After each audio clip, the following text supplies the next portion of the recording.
હવે છોટાઉદેપુરની વાત. છોટાઉદેપુરમાં ભારે વરસાદથી કોતરોમાં પૂર આવ્યા. પાવી જેતપુરના વાવડી ગામે વિદ્યાર્થીઓ ફસાયા. સ્થાનિકોએ વિદ્યાર્થીઓને કોઝવે પસાર કરાવ્યો. ગામ અને શાળા વચ્ચેના કોઝવે પર પાણી ફરી વળ્યા છે. તો કોતરના લો લેવલ કોઝવેનો આ દ્રશ્ય છે. તમે જોઈ શકો છો કે હાલ પાણી ફરી વળ્યા છે અને માનવ સાંકળ રચીને તમામ લોકોને બચાવાયા છે. તો વાવડી ગામે શાળાના 150 વિદ્યાર્થીઓ છે જેઓ ફસાયા છે અને આ તમામ લોકોને માનવ સાંકળ રચી અને બચાવવામાં આવ્યા હતા. કોતરના લો લેવલનો કોઝવે છે એ પાણીમાં ડૂબી ગયો હતો અને લોકોએ માનવ સાંકળ રચીને આ વિદ્યાર્થીઓને ત્યાંથી બચાવ્યા અને પસાર કરાવ્યા હતા. તો ભરૂચના અંકલેશ્વરમાં ધોધમાર વરસાદ પડ્યો. જીઆઈડીસી ખાતે પાણી ભરાઈ ગયા. બપોરે અચાનક ધોધમાર વરસાદ વરસતા 2 કલાકમાં જ અનેક વિસ્તારોમાં પાણી ભરાઈ ગયા. ગોવર્ધન નાથજી હવેલી, આમ્રકુંજ સોસાયટી, ગટ્ટુ ચોકડી અને કાપોદ્રા પાટિયા સહિતના વિસ્તારોમાં ભારે વરસાદથી પાણી ભરાઈ ગયા અને સ્થાનિકોને મુશ્કેલી વેઠવાનો વારો આવ્યો. આ તસવીરો જુઓ. માર્ગ પર પાણી ભરાતા વાહન વ્યવહારને અસર થઈ રહી છે. તો રહેણાંક વિસ્તારોમાં પણ વરસાદી પાણી ઘૂસી જતા લોકો પરેશાન થયા હતા.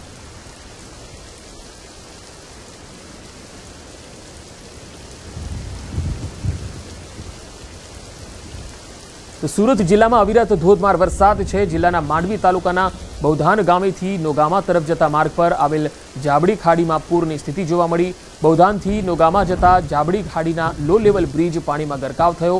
જાબાડી ખાડી પરથી બાઇક પસાર કરવાનો પ્રયાસ કર્યો હતો ત્યારે એ બાઇક પાણીમાં તણાવા લાગ્યું હતું. તસવીરોમાં પણ તમે જોઈ શકો છો. સ્થાનિક લોકોએ આ બાઇક સવારને તણાતો બચાવી લીધો હતો. બે અલગ અલગ તસવીર તમે જોઈ શકો છો. ખાડીના પૂરમાં એ બાઇક સવાર તણાયો હતો. હવે તાપીની વાત. તાપીના ઉચ્છલની રાયંગણ ખાડીથી આ તસવીરો આવી રહી છે. અહીંયા નહાવા પડેલો એક વ્યક્તિ તણાવા લાગ્યો. ઉચ્છલના ખાવદા ગામેથી પસાર થાય છે રાયંગણ ખાડી. જો કે તરતા આવડતું હોવાથી બાદમાં નદીના ઝડપી પ્રવાહમાંથી બહાર નીકળવામાં તે સફળ રહ્યો હતો. તો તસવીરોમાં જોઈ શકાય છે પાણીનો આ ધસમસતો પ્રવાહ છે. ધસમસતા પાણીના વહેણમાં નહાવા પડેલા આ શખ્સને સ્થાનિકોએ મેથી પાક પણ આપ્યો. મહારાષ્ટ્ર અને ગુજરાતના સરહદી વિસ્તારોમાં ભારે વરસાદને લઈને નદી નાળા ઉભરાયા હતા.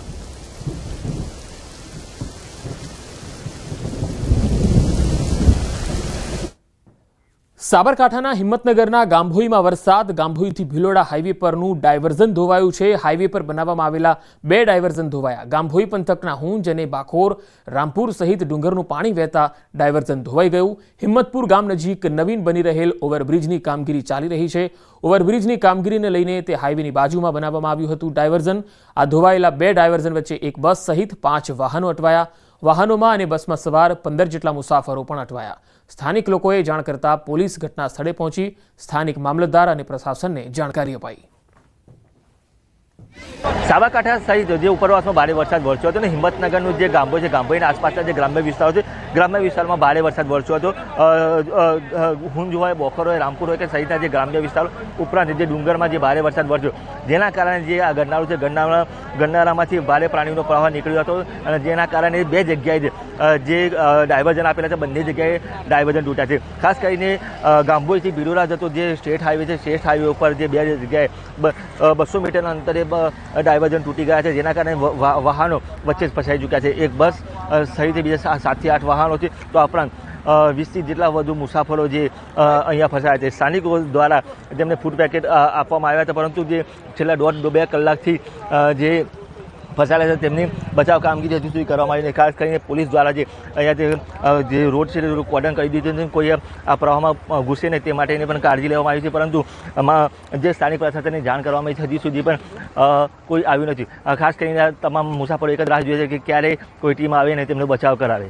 ઈશાન પરમાર, ન્યૂઝ 18 ગુજરાતી, સાબરકાંઠા. અરવલ્લીના મોડાસાના ગઢડા કંપા પંથકમાં 5 ઇંચ જેટલો વરસાદ પડ્યો. અહીંયા 2 કલાકમાં 5 ઇંચ વરસાદથી ખેતરો તરબોળ થઈ ગયા. રેલવે અંડરપાસ વરસાદી પાણીમાં સંપૂર્ણ ડૂબી ગયો. ભારે વરસાદથી ખેતરનો પાક તણાઈ ગયો. વાઘાકોતરના પાણીએ ખેતરોમાં માર્ગ પર જે પાણી કરી નાખ્યું છે અને વિસ્તારના ખેડૂતોને ખેતીના પાકમાં હવે વ્યાપક નુકસાની આવી છે. તો ગઢડા કંપા મોડાસાની સરહદ પર આવતો આ ગામ તમે તસવીરોમાં જોઈ શકો છો. અહીંયા 5 ઇંચ જેટલો વરસાદ પડ્યો અને તેના કારણે આ જે વિસ્તાર છે એ સંપૂર્ણ પાણીમાં ડૂબી ગયો. રેલ અંડરપાસ પણ પાણીમાં ડૂબી ગયો અને ખેતરો તરબોળ થઈ ગયા. ખેતરનો પાક તણાવા લાગ્યો અને તેના કારણે ખેડૂતોને નુકસાની વેઠવાનો વારો આવ્યો.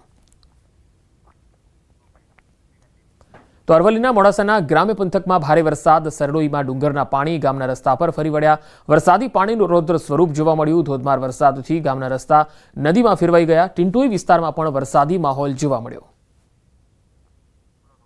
તો આ તસવીરોમાં જોઈ શકાય છે, ધોધમાર વરસાદથી ગામના રસ્તાઓ નદીમાં ફેરવાઈ ગયા છે. અહીંયા જનજીવનને પણ અસર થઈ રહી છે. વરસાદને લગતા તમામ પ્રકારના ન્યૂઝ, પડે પડની અપડેટ આપના સુધી અમે પહોંચાડીશું. ન્યૂઝ 18 ગુજરાતી લગાતાર જોતા રહેજો. એક જિલ્લાનો ગ્રાઉન્ડ રિપોર્ટ આપણે આપીશું. સરડોઈથી આ તસવીર, ડુંગરના પાણી ગામના રસ્તા ઉપર આવી રહ્યા છે, તમે જોઈ શકો છો. હવે અરવલ્લીના બાયડની તસવીર આપને બતાવીએ. બાયડની ધામણી નદીમાં પાણીનો પ્રવાહ વધવાથી કોઝવે ધોવાઈ ગયો. તલોદ નજીક આવેલા કોઝવે પર પાણી ફરી વળ્યા. ધામણી નદીના કોઝવે પર પાણી ફરી વળતા સ્થાનિકોની મુશ્કેલી વધી ગઈ. હમીરપુરા, બોરડીમઠ અને મોતીપુરા જેવા ગામો સંપર્ક વિહોણા બની ગયા. તો અરવલ્લીનો શામળાજી ભિલોડા હાઈવે ફરીથી બંધ થયો. ઉપરવાસમાં પડેલા વરસાદને કારણે હાઈવે પર પાણી ફરી વળ્યા.